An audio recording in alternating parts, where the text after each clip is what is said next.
Una-una, China, maingat yan. Mhm. Hindi yan basta-basta papasok ng gulo. Kasi nakafocus ngayon talagang China. Huwag na tayo nakafocus sa Taiwan tsaka sa South China Sea. Tsaka dito sa region natin.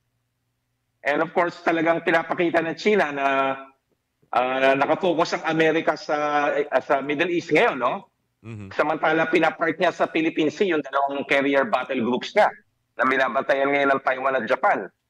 Mhm. So, kumbaga, sabi ng China, sige, mag-focus kayo dyan.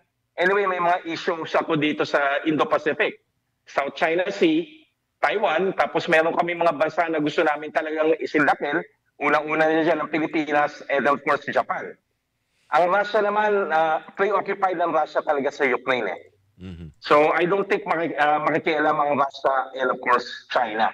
Ang China of course is taking advantage. Kasi yung only carrier battle group ng Amerika dito, yung USS Nimitz,